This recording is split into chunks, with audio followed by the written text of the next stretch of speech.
It's another edition of Time About the Movies, and today we're taking a look at the 4 films of May 11th, 2007.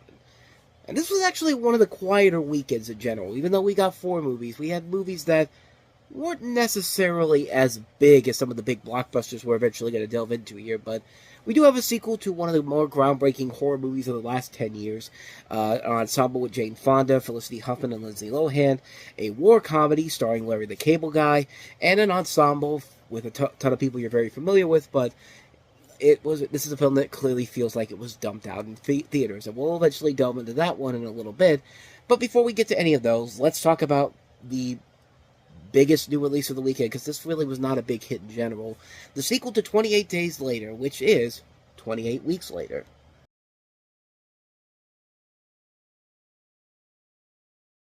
So 28 Weeks Later is set after the events of the first film, depicting the events of NATO military forces to salvage a safe zone in London, and the consequence of 2 young siblings breaking protocol to find a photograph of their mother, and the resulting reintroduction of the rage virus into the safe zone.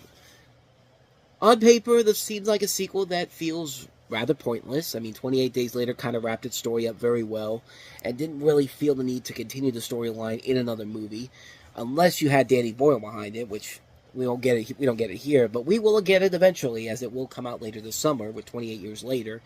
But as far as this movie goes, I'll be honest. I was expecting it to be a whole lot worse, but I don't know, I thought it was pretty good. It's definitely not the first movie, but I do like that they have some elements that I still thought was really cool. I did like the way they kind of reintroduced the rage virus back into this whole thing, and how everybody kind of handles the situation when they find out that the virus is back, and like it doesn't feel like a here we go again type of storyline here. I like the cast that they have in here. You got Robert Carlyle, Rose Byrne, Jeremy Renner, Idris Elba, Imogen Poots, Harold Perrineau from Lost, Catherine McCormick. A lot of really good talent in this movie in general, and yeah, it does kind of fall into some predictable territory here and there, but at the same time, it's not as bad as I thought it was going to be. I thought it was just going to be like another generic horror sequel that they just made for the quick buck, which they probably did make this for the quick buck, but you could tell that the people that were involved in this were at least trying to do a story that was very much in line with the first film, but not be a repeat of the first film. There are new elements they add to it that I thought worked very well. Not everything about it worked overall, but I'll give it credit that it was much better than I ever thought it was going to be. I thought it was just going to be another been there, done that type of sequel, but instead it actually allows for a movie that is very entertaining, and doesn't quite have the same spark as the first movie does, but it is a lot better than I would have given it credit for if I had not seen it beforehand. So I thought it was pretty good. 28 Weeks Later. So with that said, let's go ahead and move on to our next movie, Lindsay Lohan, Jane Fonda, and Felicity Huffman starring in Georgia Rule.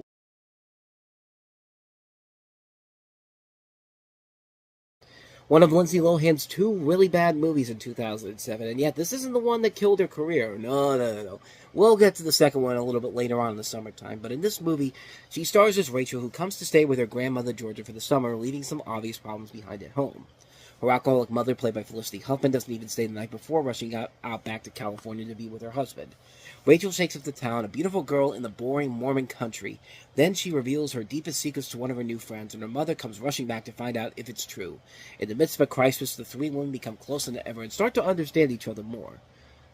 That's good to know, because certainly the story has no idea what it wants to understand, because man, this movie is really, really bad. It's not because of the actors. The actors overall are fine. They're doing what they need to do here, even though this film was heavily criticized by the head of Morgan Creek Productions, who literally threatened to sue Lindsay Lohan because she was causing such a problem behind the scenes. This was around the time when, she was out partying a lot and getting drunk all the time and being a nuisance on sets, and Robinson literally called her a spoiled child. Like, that's what it really felt like, and he just really felt like, this promise that Lindsay Lohan had a couple years ago was just slowly starting to fade away. And yeah, as much as this movie is trying its best to hold it together on the performances overall are the best thing about the movie. But everything else, the story really is a mess. It's a sloppy storyline. It really doesn't have a good balance of comedy and drama. There's no life lesson to be learned here that really makes a whole lot of sense. And it just doesn't work as a whole. It's a film that is really, really lazily put together. I mean, even this poster I'm looking at right now looks incredibly fake. I mean, just look at this. Look at this.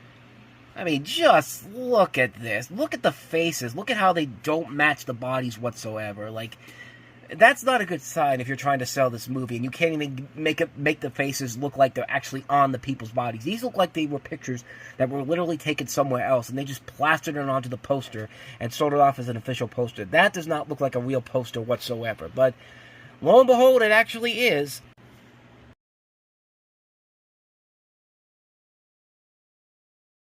That is literally the plot of the movie. They think they're going to Iraq, but no, they accidentally land in Mexico and think it's Iraq. Are you laughing yet? I mean, I can't believe there's a movie that actually makes In the Army Now look like a much better war comedy than by comparison. When three small-town National Guardsmen bound for Iraq are unknowingly dropped into Mexico, their confusion leads to liberate a small village from a band of corrupt federales. That's literally the plot of the movie, and yeah, this movie is pretty lame. And I say pretty lame, but no, it's really lame. This movie sucks, man. I mean, it's no real shocker why it sucks in general, because, yeah, the plot makes no sense whatsoever. The three actors in here have no chemistry whatsoever. Two of them work for the Blue Collar Comedy Tour, and you would think they would have some chemistry here. But no, they don't. Everybody in here is half-assed it. They're only making this because Larry the Cable Guy's last movie was a big success. They have no intention on making a good movie. They just know that idiot rednecks will go out to see this movie, and lo and behold, they did. This film did not... I mean, this film wasn't a big hit in general, but the budget on this couldn't have been that big enough to keep making these movies, because they made more of these movies with Larry the Cable Guy in them, and, yeah, they get even stupider from here, which is hard to believe, but, yeah, sad to say, but true, but, it's not even a funny comedy, man. It's not even a movie that's trying to be like a satire or something like The Three Amigos, or a mix of the... It's trying to be like a mix of that, plus The Magnificent Seven, plus Full Metal Jacket, except all those were much better movies by comparison, and it's not even... I don't even need to explain why those were much better movies, and the film just sucks. Do I really need to go on and say anything more about it? It's a terrible movie. Nothing is funny about it whatsoever. There's nothing of value to it. It's Delta Farce. What more do you have to expect from this? Now let's get to our last film here, which is a comedy you do expect a lot more of, considering the talent on board here. But, yeah, prepare to be extremely disappointed. This is The X.